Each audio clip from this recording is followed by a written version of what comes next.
What's up guys, Arash Rahbar here over at Beth Francis Powerhouse Gym in Syosset. Just got off the plane 2 hours ago from the Pittsburgh Pro, where I won the Classic Physique division. I'm very excited about that. It was my first pro show in Classic Physique and my first win.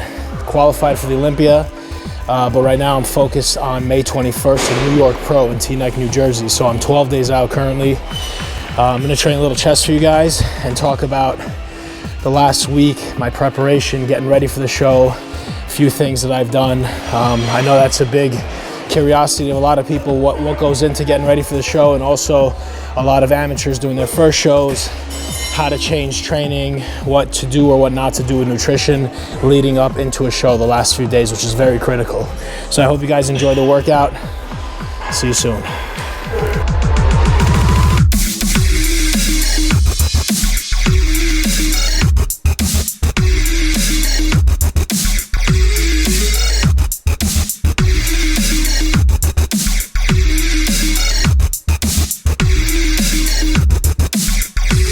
So, as you guys can see, we're doing some flat dumbbells here to start off the workout.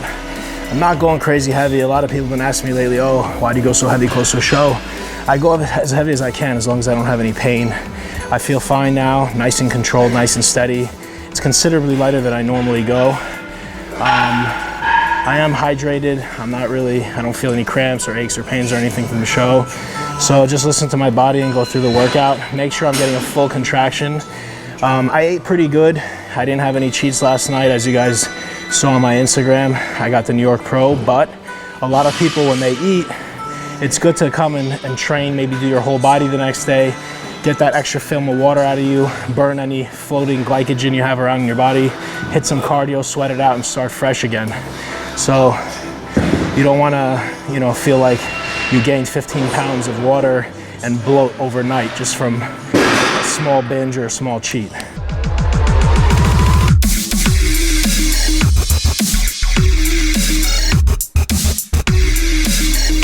So I usually like to do incline dumbbells, but since we're a little tired today, I'm training alone. I don't want to be lifting heavy dumbbells and strain myself.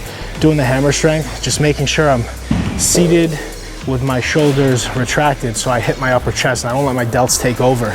If you pull the shoulders back, it's more chest. If you let the delts come forward, you see that extra inch or two, your delt is gonna push the weight. So I'm fixating myself, arching my back, sticking my chest out so I hit my upper chest. And again, I tried to go as heavy as I could. I think I got 6 reps, maybe with 4 plates. And I wasn't happy with the volume. I wanted a couple more reps, so I dropped to 3 plates and banged out a few more. So I'll do that one more time and move on to the next exercise. Whatever exercise, whatever weight, whatever rep range you're doing, you gotta make sure you get a muscle contraction. Just pushing the weight up and letting it come back down doesn't necessarily target primarily the chest. There's gonna be a lot of other muscles involved and some momentum. So you wanna really squeeze and get the contraction, and that's what people talk about when they're talking about getting a pump, paying attention to the pump in the given muscle, making sure there's blood and a neurological signal going to it.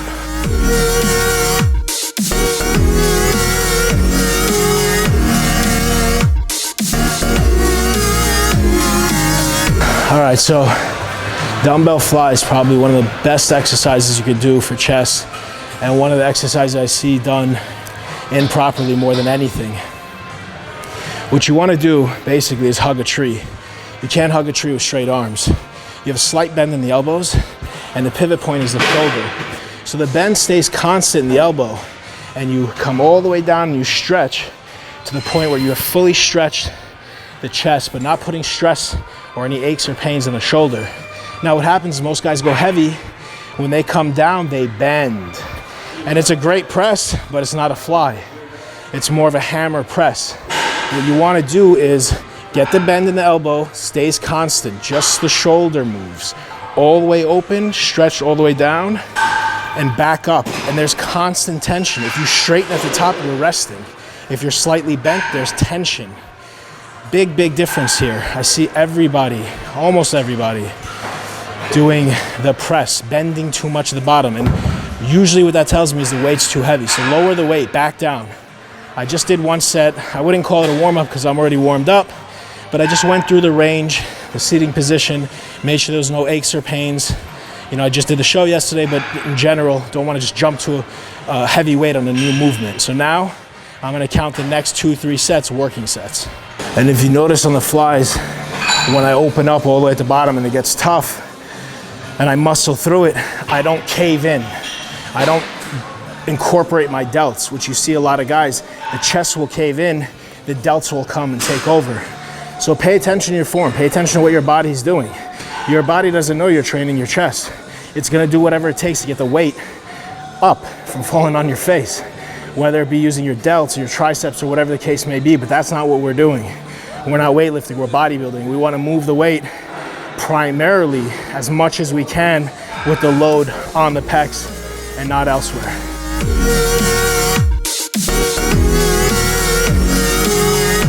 So we did 2 presses, 2 different variations of flies. I'd call it a workout. Just wanted to squeeze out a few sets, few reps here with the downward decline hammer strength, which actually works a lot of the upper chest, believe it or not. A lot of people think it targets primarily the lower. Just since I haven't trained for 2 days, 2-3 days, I just wanted to squeeze out a couple reps of this, get whatever glycogen is floating around used up, sucked up by the chest.